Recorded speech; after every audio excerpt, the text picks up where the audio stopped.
Assalamualaikum warahmatullahi wabarakatuh. Alhamdulillahi rabbil alamin. Nahmaduhu wa nasta'inuhu wa nastaghfiruh. Wa natubu ilaihi wa na'udzu billahi min syururi anfusina wa min sayyiati a'malina. Man yahdihillahu fala mudilla lah wa man yudlil fala hadiya lah. Asyhadu an la ilaha illallah wahdahu la syarika lah wa asyhadu anna Muhammadan abduhu wa rasuluhu la nabiyya wa la rasula ba'dahu amma ba'd. Ma'asyiral muslimin dan muslimat rahimani wa rahimakumullah. Alhamdulillah, pertama kita bersyukur kepada Allah Subhanahu wa taala atas semua nikmat yang Allah berikan kepada kita semua. Alhamdulillah, pada kesempatan malam hari ini kita bisa kajian kembali yang semoga Allah Subhanahu wa taala rahmati kita semua, ampuni dosa-dosa kita semua, dan semoga Allah menjadikan kita orang-orang yang wafat dalam keadaan husnul khatimah. Amin ya rabbal alamin.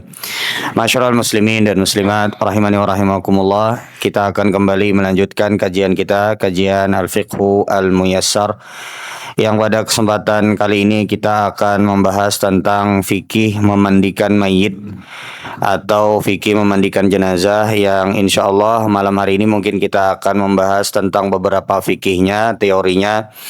Mungkin nanti insya Allah setelah kita membahas mungkin mengkafaninya, mungkin sekalian nanti kita bisa praktek, sekalian memandikan, sekalian mengkafani. Tapi kita selesaikan dulu yang berkaitan dengan fikihnya, kemudian juga berkaitan dengan beberapa hukum terkait dengan masalah memandikan mayit. Nah, berkenaan dengan memandikan mayit ini, sebagaimana yang kita ketahui bersama bahwa memandikan mayit ini adalah kewajiban bagi kaum muslimin yang masih hidup atau kaum muslimat yang masih hidup, bagi seorang muslim atau seorang muslimah yang sudah meninggal dunia. Bahkan ini adalah hak yang harus ditunaikan dan disebut di dalam Islam sebagai fardu kifayah. Yang maknanya adalah kalau sebagian dari kaum muslimin sudah menunaikannya, maka gugur kewajiban bagi yang lainnya. Tapi kalau seandainya semua kaum muslimin tidak peduli kemudian tidak melakukannya, maka berarti seluruh kaum muslimin yang berada di tempat tersebut itu mendapatkan dosa. Nah, inilah yang disebut dengan fardu kifayah. Nah, kemudian jamaah sekalian rahimani wa rahimakumullah, ada beberapa hukum terkait dengan memandikan jenazah yang insya Allah akan kita sebutkan pada malam hari ini berdasarkan yang disebutkan oleh penulis dari kitab Al-Fiqhu Al-Muyassar.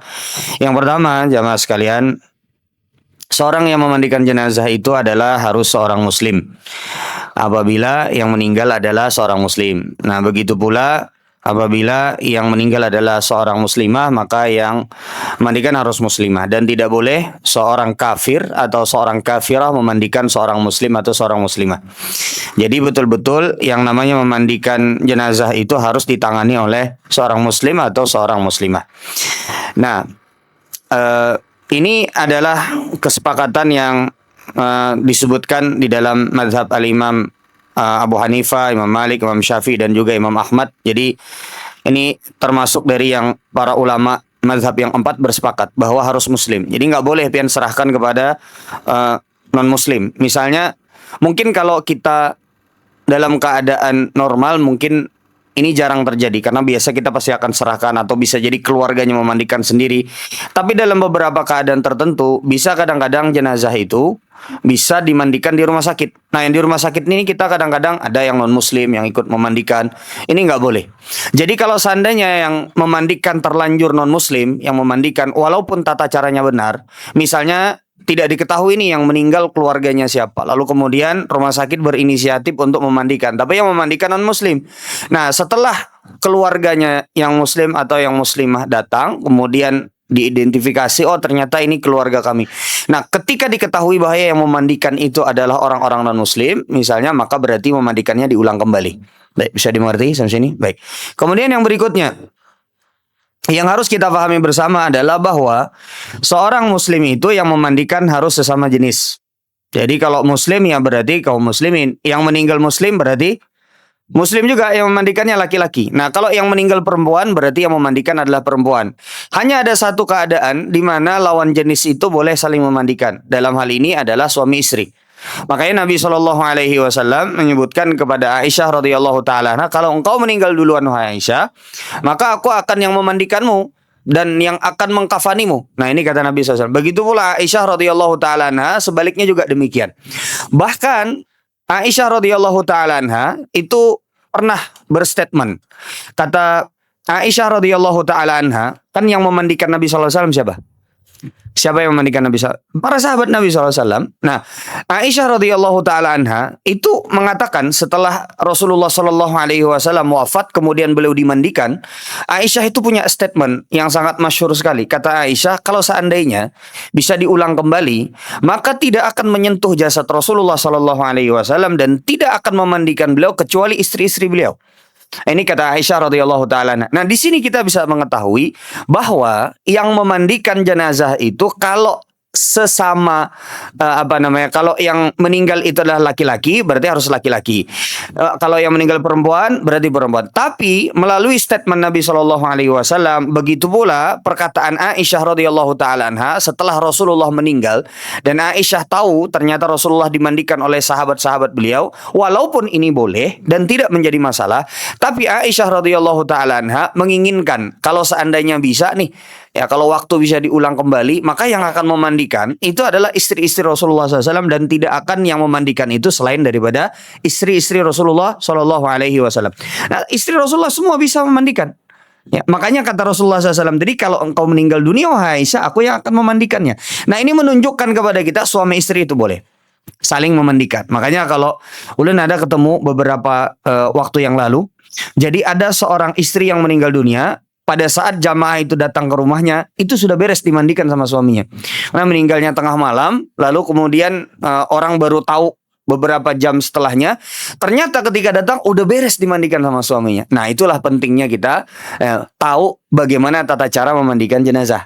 Biar kalau ada apa-apa, kadang-kadang ada bisa jadi sekampungan karena ada yang bisanya memandikan jenazah. Tiba-tiba pian disuruh memandikan jenazah karena dilihat pian begamis, pian berkopiah, ya kemudian habis itu wah ini umpat pengajian nih, wah ini celananya cingkrang nih, misalnya bejanggut nih pian nih, pian tingin memandikan.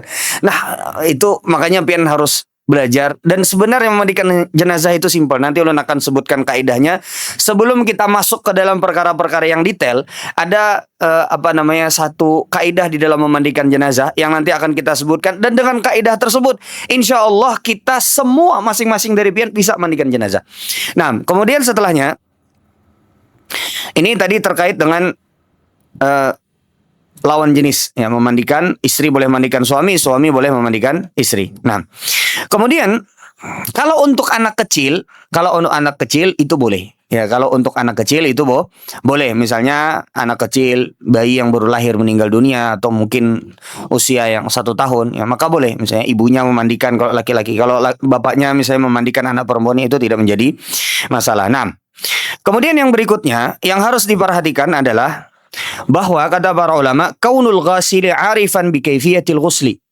Jadi orang yang memandikan itu dia harus tahu tata cara memandikan jenazah. Jangan asal simbur aja, atau jangan asal memandikan jenazah. Masuk ianya hendak memandikan jenazah tapi tidak tahu memandikan jenazah. Lebih baik serahkan kepada yang tahu. Ya, lebih baik serahkan kepada yang tahu. Kemudian yang berikutnya, ada permasalahan yang disebutkan oleh para ulama. Al-ahaqqu bitaghsilil mayyit. Siapakah orang yang paling berhak untuk memandikan mayit? Kira-kira siapa jemaah sekalian? Orang yang paling berhak memandikan mayit kalau menurut tebakan pian siapa? Bertetangguhannya nah gitu nah. Siapa? Kira-kira siapa? Hah? Abahnya, mamanya, istrinya, atau siapa? Nah, jadi ada satu hal yang perlu kita pahami bersama, bahwa orang yang paling berhak untuk memandikan jenazah adalah orang yang diwasiati oleh si mayit. Jadi kalau dia sebelum meninggal dunia, dia mewasiatkan, akulah bila meninggal dunia, fulan aja yang memandikan. Mungkin bisa jadi ada sesuatu, mungkin dia percaya sama orang tersebut. Mungkin bisa jadi dia tahu bahwa orang ini adalah orang yang paling lembut selama hidupnya, dan dia akan juga lembut ketika memandikan dia. Yang jelas, yang paling berhak untuk memandikan si mayit adalah orang yang diberikan wasiat oleh si mayit. Sudah? Bisa dimengerti sini? Yang menjadi masalah adalah gimana kalau seandainya yang diberikan wasiat ini kada bisa memandikan. Bisa dimengerti dalam sini? Gimana caranya? Maka para ulama menyebutkan yang pertama, bisa jadi dia diajarkan dulu. Yang kedua, bisa jadi dia dibantu dengan orang lain yang bisa, tapi dia ikut memandikan. Kalau takutan sama sekali kata aku, berarti tidak bisa dipastikan. Serahkan kepada yang memang bisa untuk memandikan. Sudah bisa dimengerti? Baik. Kemudian yang berikutnya, apabila tidak ada orang yang diberikan wasiat untuk memandikan, maka yang paling berhak adalah ayahnya. Ini yang pertama. Yang paling berhak adalah ayahnya. Yang kedua adalah kakeknya. Lalu kemudian setelah itu baru yang ke bawah. Mungkin anaknya atau mungkin bisa jadi cucunya. Baru kemudian yang paling berhak adalah keluarganya yang paling dekat. Misal seperti saudara kandungnya atau keponakannya atau siapa saja yang kira-kira punya hubungan kerabat dengan dia. Kalau semua orang berebut memandikan, maka yang paling berhak tadi adalah siapa? Yang dikasih wasiat, kemudian bapaknya, kemudian kakeknya, baru kemudian setelah itu turun ke bawah. Bisa anaknya, bisa cucunya, bisa saudaranya, atau bisa jadi keponakannya, dan seterusnya. Nah, kemudian yang berikutnya. Apa hukumnya seorang muslim memandikan jenazah yang kafir? Kalau tadi kita sebutkan seorang kafir tidak boleh memandikan jenazah muslim. Nah, sekarang kalau sebaliknya bagaimana? Bagaimana kalau yang memandikan muslim yang meninggal orang kafir? Apakah boleh seorang muslim memandikan orang kafir? Menurut jumhurul ulama, mayoritas para ulama, tidak boleh seorang muslim itu memandikan jenazah yang kafir. Tidak boleh. Jadi kalau pian diminta untuk memandikan jenazah yang kafir, tolak. Tidak boleh. Tidak boleh itu maknanya apa Ustaz? Berdosa. Tidak boleh. Nah, jadi perlu kita fahami bersama bahwa alasannya li'annal kafir laisa min ahlil karamati wa ta'zim, karena orang kafir itu bukan orang yang perlu untuk dihormati jenazahnya. Bukan berarti tidak dihormati itu diinjak dia enggak, tapi kita tidak ikut serta di dalam menjadikan jenazah tersebut dihormati, seperti misalnya dimandikan dan sebagainya. Tidak usah ikut. Ya, jadi tidak usah ikut. Walaupun misalnya orang tua sendiri, walaupun saudara kandung sendiri, Nah, kemudian yang berikutnya. Di antara hal yang berkaitan dengan memandikan jenazah adalah seorang yang mati syahid di jalan Allah Subhanahu wa taala itu tidak dimandikan. Seorang yang mati syahid di jalan Allah itu tidak dimandikan. Jadi kalau kita mau lihat orang yang mati syahid itu, syahid, orang yang syahid itu di dalam syariat lafadznya itu ada ya syahid. Ini ada yang syahidnya itu hakiki. Ini secara hukman. Secara hukum. Nah, orang yang mati syahid yang tidak dimandikan itu adalah syahid yang ini. Yang ini yang tidak dimandikan. Siapakah mereka? Orang yang meninggal dalam medan tempur. Ini berjihad di jalan Allah. Ya, di jalan Allah. Ini tidak dimandikan nih. Baik. Ini yang tidak dimandikan. Ini tidak dimandikan. Tidak dimandikan ini berdasarkan perintah Nabi SAW. Ya. Kata Nabi SAW dalam sebuah hadis yang diriwayatkan oleh Al-Imam Al-Bukhari, makamkanlah mereka dengan darah-darah mereka. Makamkanlah mereka dengan darah-darah mereka. Jadi darahnya orang yang mati syahid di jalan Allah itu jangan dihilangkan. Kalau orangnya itu mati syahid di jalan Allah Subhanahu wa taala, meninggal di medan tempurnya nih. Tapi kalau seandainya dia meninggal, dia terluka di medan tempur, lalu kemudian dirawat keluar dari medan tempur, beberapa hari setelahnya, 2 hari setelahnya, 1 hari setelahnya, atau medan tempurnya selesai, dia masih hidup, lalu kemudian meninggal beberapa jam setelahnya, atau dia misalnya beberapa hari setelahnya setelah dirawat, maka ini tetap dimandikan. Sudah bisa dimengerti sampai sini? Jadi yang meninggal wafat di medan tempur itulah yang tidak dimandikan. Nah, ada orang-orang yang disebut di dalam syariat secara hukum dia itu setara dengan syahid.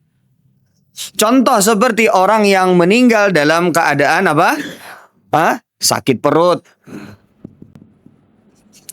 Orang yang meninggal dalam keadaan apa lagi? Tertimpa bangunan. Bangunan. Kemudian apa lagi? Terbakar, tenggelam.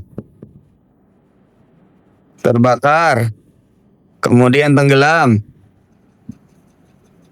Nah, mereka ini disebutkan di dalam hadis sebagai orang yang sehukum dengan orang yang mati syahid, tapi tetap hukumnya wajib untuk dimandikan.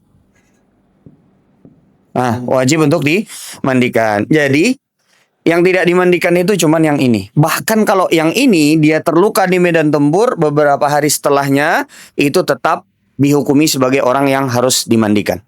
Sudah bisa dimengerti sampai sini? Nah, para ulama sebagian menyebutkan ini disebut dengan syahid di dunia dan di akhirat. Kalau ini disebutkan hukumnya adalah syahid di akhirat. Jadi tidak seperti orang yang dia punya hukum atau dia serupa dengan orang-orang yang mati syahid di jalan Allah, tapi secara perlakuan dia berbeda. Nah, sudah bisa dimengerti sampai sini. Nah, kemudian yang berikutnya, jamaah sekalian rahimani wa rahimakumullah, di antara hal yang berkaitan dengan memandikan jenazah. Di antara hal yang berkaitan dengan memandikan jenazah. Mayoritas para ulama menyatakan seseorang yang meninggal dalam keadaan quta'ut turuq atau al-bughah. Qati'ut thariq itu artinya rampok atau begal. Lalu kemudian dia meninggal dunia, kerjaannya tuh begal. Atau kerjaannya itu dia adalah seorang misalnya pemberontak terhadap pemerintah, dia pemerintahan yang resmi, pemerintahan yang islami, kemudian setelah itu dia berusaha untuk menggulingkan pemerintahan tersebut, itu disebut dengan bughat. Maka dalam hal ini mereka itu menurut mayoritas para ulama tidak atau menurut Imam Abu Hanifah itu tidak dimandikan. Ya, menurut Abu Hanifah tidak dimandikan. Jadi seperti itu. Misalnya mereka orang yang begal terus dilawan nih sama yang punya harta. Terus kalah si begal nih. Kan kadang-kadang ada seperti itu kan. Dia udah berusaha, yang punya harta berusaha untuk mempertahankan hartanya, berusaha untuk mempertahankan keluarganya. Karena dia misalnya bawa anak-anak, terus berantem lah sama begal. Kalah begalnya, mati. Nah, maka hukum asalnya begal ini tidak dimandikan. Menurut Imam Abu Hanifah. Nah, walaupun sebenarnya sebagaimana tadi ulun sampaikan, mayoritas para ulama ya tetap dihukumi tetap dimandikan. Nah, ini secara umum mayoritas para ulama, para pelaku dosa besar selain daripada syirik itu tetap dimandikan. Tetap diurusi jenazahnya. Mau dia meninggal dalam keadaan mabuk kah? Mau dia meninggal dalam keadaan berjudi kah?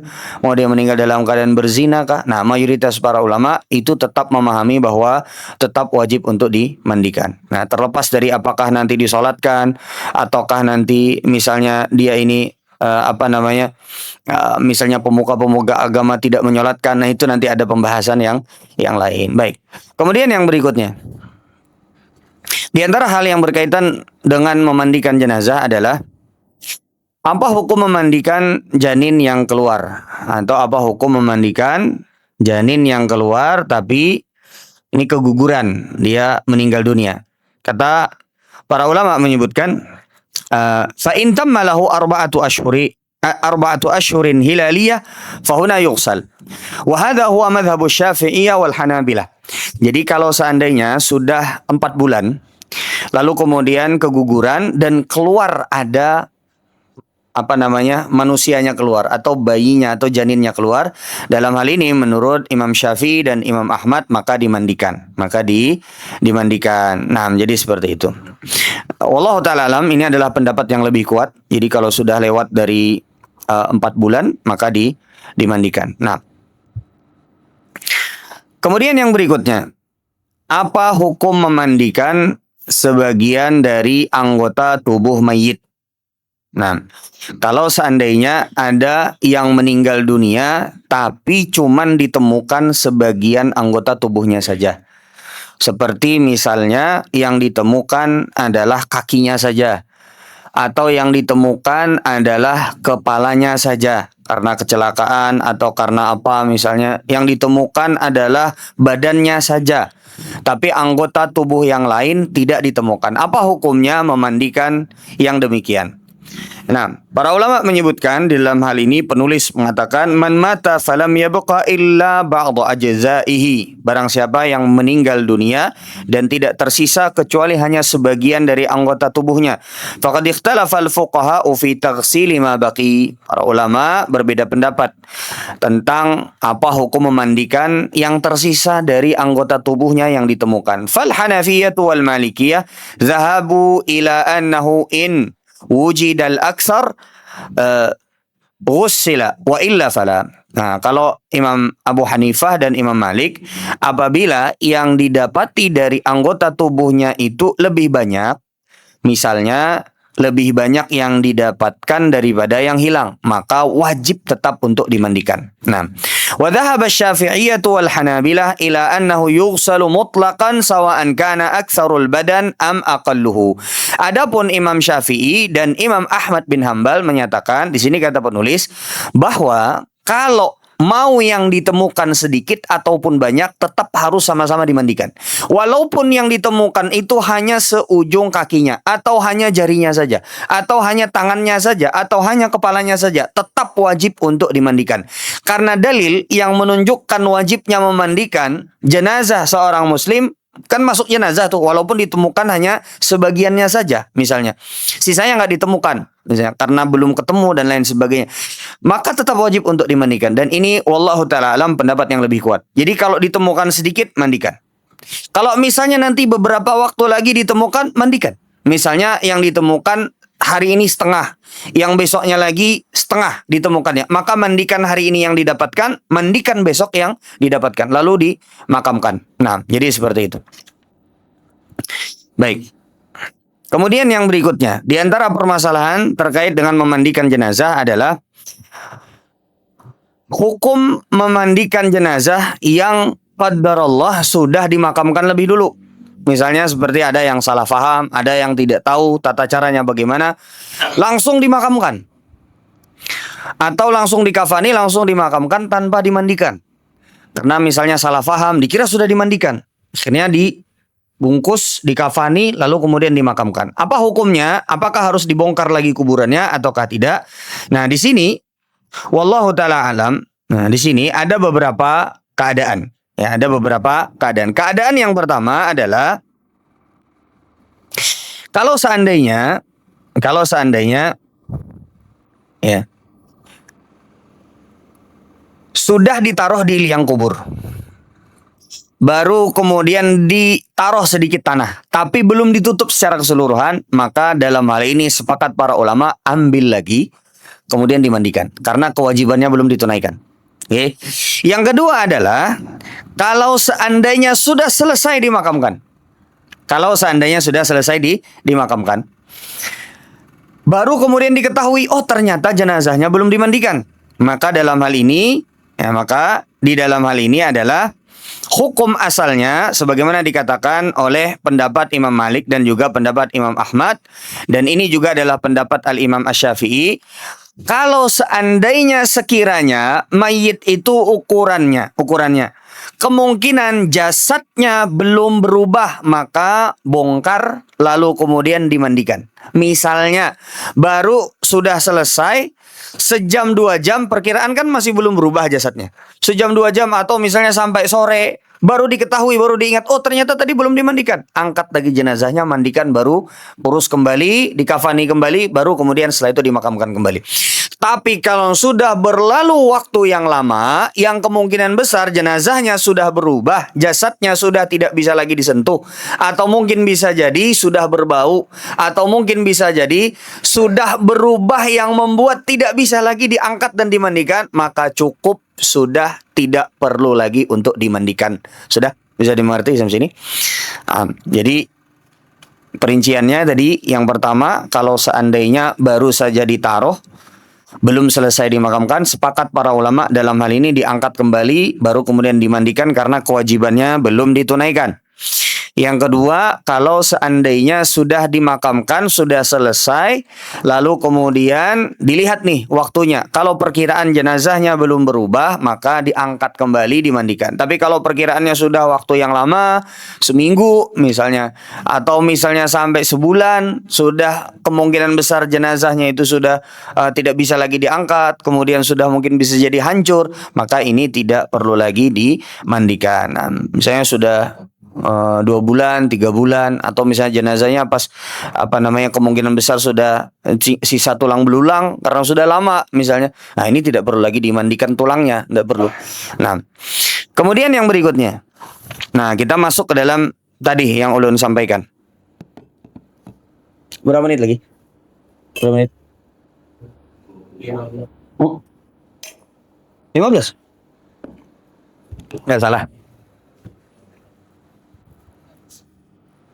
Berapa? Biar lu bisa kira-kira. Oke. Boleh lu hapus? Boleh ya? Baik. Jamaah sekalian rahimani wa rahimakumullah. Ada satu kaidah yang mungkin ini bisa membuat kita merasa bahwa sebenarnya memandikan jenazah itu tidak sulit. Kaidahnya adalah memandikan jenazah seperti mandi junub atau seperti mandi janabah. Ini kaidah di dalam kita memandikan jenazah. Memandikan jenazah itu seperti apa? Mandi junub. Kalau ulun tanya sekarang, siapa di antara pian yang nggak bisa mandi junub? Keterlaluan kalau seandainya nggak bisa mandi junub. Apalagi yang sudah menikah, apalagi yang sudah balik.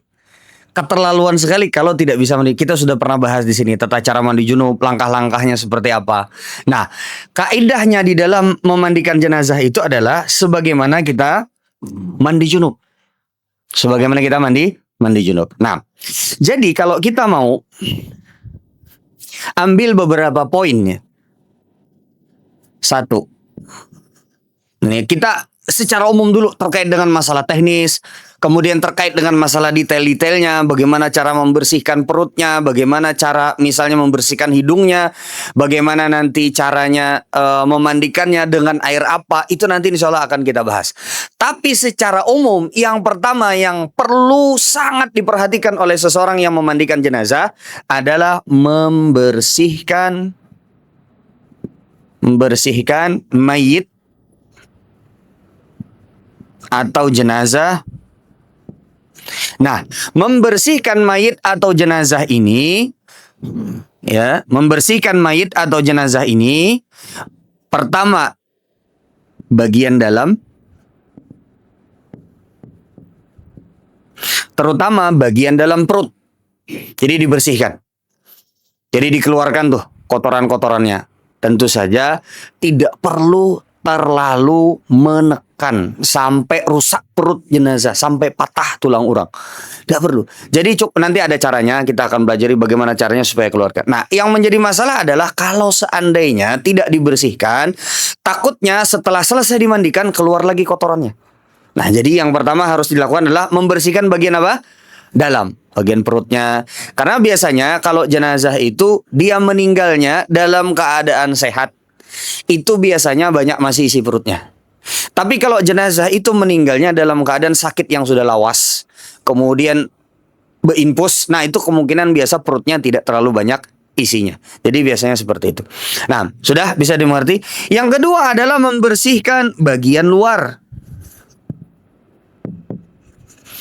Contoh seperti luka-luka, nanah-nanah misalnya yang dia, kalau kalian perhatikan, orang yang meninggal dalam keadaan sakit yang lama, yang kemudian dia terbaring di atas kasur, itu biasanya pasti ada lukanya di belakang sini. kemungkinan besar dia ada lukanya di belakang sini. Nah, itu kalau meninggal orang biasanya, teman-teman biasanya itu selalu bilang kalau orang meninggalnya itu lama, susah meninggalnya. Biasanya ada kemungkinan ini dulu mungkin punya ilmu hitam, beuntalan kah. Kalau perempuan misalnya punya susuk, misalnya. Lakian gini ada juga yang bersusuk itu. Ulun pernah cerita, ulun suatu ketika ditelepon sama salah satu rumah sakit. Ustadz, sebelum meninggal dunia, ini orang susah banget Ustadz meninggal dunia.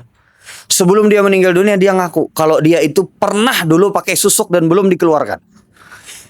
Ulun tanya, orangnya udah meninggal apa belum? Sudah. Gimana cara mengeluarkannya? Kata, namunnya sudah meninggal dunia karena kok lagi dikeluarkan. Sudah mau gimana? Mau dikeluarkan? Sudah meninggal dunia. Kalau mungkin masih hidup masih bisa diruqyah, ya masih bisa diruqyah. Nah, itu biasanya lama meninggalnya jamaah sekalian. Lama biasanya meninggalnya. Nah, biasanya nggak mesti orang yang punya luka di belakang itu pasti punya untalan atau punya misalnya susuk, nggak mesti. Tapi biasanya orang yang meninggal dalam keadaan sakit yang lama itu di belakangnya biasanya ada lukanya. Itu dibersihkan dulu kalau misalnya ada nanahnya, atau kalau orang meninggal dalam keadaan kecelakaan darahnya masih mengalir, dibersihkan. Jangan sampai nanti pada saat sudah dikafani darahnya terus mengucur. Nah, jadi seperti itu. Kalau seandainya darahnya tidak mau berhenti, biasanya pasti berhenti sih.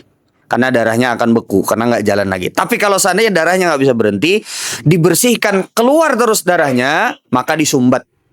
Mungkin bisa jadi dibalut pakai perban atau yang semisalnya. Intinya adalah yang pertama poin yang harus diperhatikan oleh seseorang yang memandikan jenazah adalah membersihkan mayit dan jenazah, baik itu bagian dalamnya, terutama bagian perut ataupun juga bagian luar. Misalnya bagian-bagian ada yang di kukunya, misalnya kotoran-kotoran, atau misalnya di bagian hidungnya itu ada kotoran-kotoran, dibersihkan. Mungkin pakai cotton bud dibersihkan, ya. Atau mungkin di bagian misalnya telinganya misalnya mungkin ada kotoran-kotoran, ya dibersihkan, ya. Jadi seperti itu. Sudah bisa dimengerti sampai sini? Yang kedua jamaah sekalian, yang kedua adalah diwudukan. Ya, ini harus yang jelas, yang pertama mungkin sebelum kita masuk ke sini, si yang memandikan itu dia harus berniat bahwa ini adalah dia memandikan jenazah. Boleh kalau misalnya kita taruh ini nomor 2, nomor 1-nya misalnya niat, boleh kita taruh seperti itu. Ini nomor 2, ini nomor 1 misalnya, nomor 3, ini nomor 1 misalnya niat memandikan jenazah. Yang kedua, membersihkan, ini perlu difahami. Yang ketiga adalah mewudukan jenazah. Jadi mewudukan jenazah itu di awal jemaah sekalian. Wudukan jenazah. Sudah? Bisa dimengerti? Mewudukan jenazah. Yang keempat adalah ya mengeramasi kepala jenazah. Jadi dikeramasi, dibersihkan. Nah, itu langkah awalnya. Jadi dibersihkan kepalanya. Bagian kepala itu sama di dalam mandi junub juga kita ada sebutkan hadis bahwa Rasulullah SAW menyela-nyela kepala beliau. Jadi kepala itu punya aturan sendiri dalam mandi janabah ataupun juga di dalam kita memandikan jenazah atau memandikan si mayit. Sudah bisa dimengerti? Ini. Baru kemudian setelah itu yang kelima adalah menyiramkan air ke seluruh tubuh mayit atau jenazah. Nah, nanti akan kita sebutkan terlepas dari berapa kali menyiramnya. Kalau memandikan jenazah itu kalau bersih 1 kali, hukum asalnya sudah sah dan sudah dikatakan dimandikan jenazahnya. Walaupun cuma 1 kali siram, asalkan semua sudah bersih. Sudah bisa dimengerti. Nah, terlepas dari nanti pakai air bidara, pakai air bersih, ada pakai air kapur. Intinya airnya itu ada air untuk air kosongan, orang bilang. Air kosong itu yang nggak bercampur apa-apa. Yang kedua adalah air untuk membersihkan. Nih ya, 3 jenis air yang digunakan. 3 jenis air yang digunakan. Yang pertama air kosongan, air biasa. Yang kedua adalah air untuk membersihkan. Air untuk membersihkan ini bisa air bidara. Karena kalau dicampur air bidara itu dia jadi keset. Jadi dia bisa sebagaimana sabun membersihkan. Atau bisa jadi pakai air sabun. Sabun. Yang ketiga adalah air wangi. Ini biasa banyak orang pakai apa? Kapur barus. Biasa orang pakai kapur barus. Atau bisa juga pakai air yang dicampur dengan minyak wangi.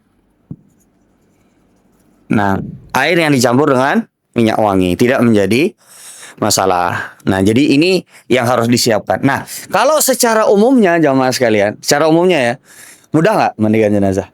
Pokoknya pian pikir kayak pian mandi junub. Pian pikir sebagaimana pian mandi junub. Nah, sekali lagi ya, yang pertama yang jelas niat mandikan jenazah. Oke. Yang kedua adalah termasuk yang paling vital, yang paling penting di dalam memandikan jenazah itulah membersihkan mayit atau jenazah. Jadi bersihkan. Bisa kalau misalnya ini langsung pakai air sabun juga bisa. Nah, pakai air sabun ya, nanti dibilas. Nanti terlepas dari berapa kalinya, bagaimana mana air yang duluan itu nanti akan kita bahas pada pertemuan yang akan datang. Baik. Bagian dalam yang dibersihkan apa? Bagian dalam.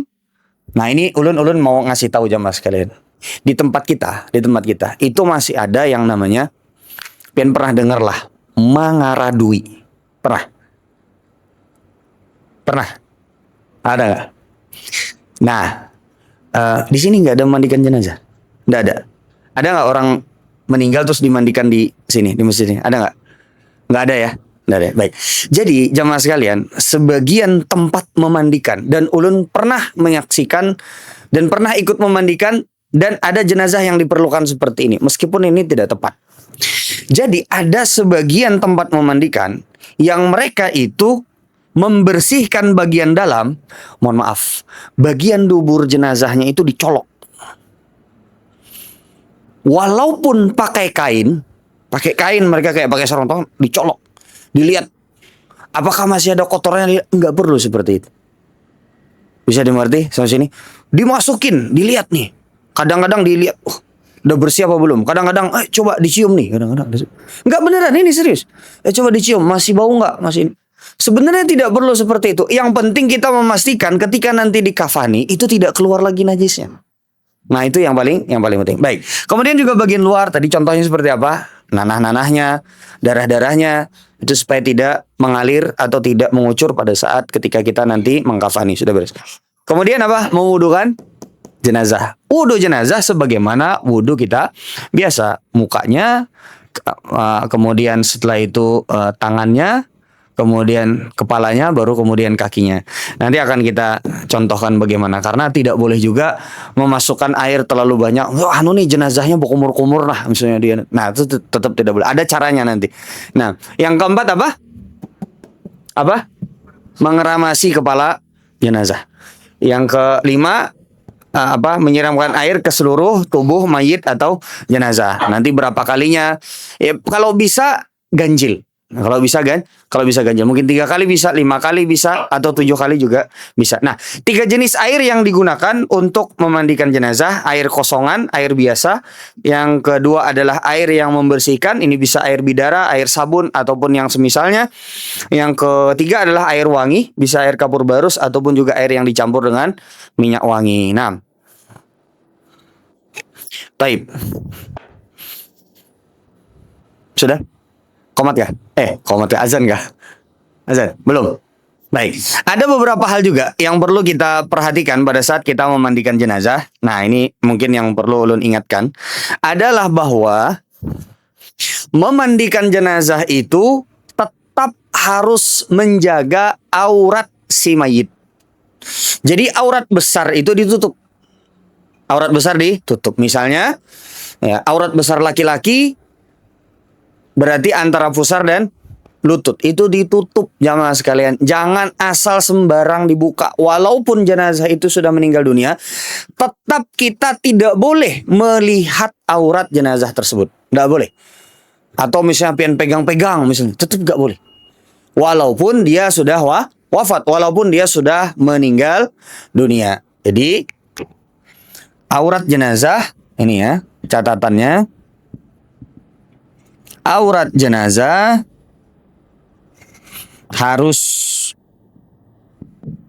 ditutup, terutama aurat-aurat besarnya. Ini harus ditutup. Jadi buat pian-pian yang memandikan jenazah, walaupun tetap dibersihkan, misalnya ada jenazah, tutupin pakai kain, ya bagian pusar sampai lututnya tutupin pakai, pian tetap masih bisa menggosok misalnya selangkangannya. Kalau misalnya ada kotoran di situ dibersihkan, tapi jangan dilihat, jangan dibuka, ditutup, tetap ditutup. Nah, baik. Kemudian, nah itu menutupnya itu wajib ya jamaah sekalian, tidak boleh menutupnya juga dengan sesuatu yang menerawang, nggak boleh. Jadi menutupnya itu betul-betul untuk supaya tidak terlihat pada saat kita memandikan jenazah. Nah itu keistimewaan seorang muslim, bahkan setelah dia meninggal dunia pun auratnya tetap dijaga, jenazahnya tetap dihormati, ya tidak diperlakukan sembarangan. Nah.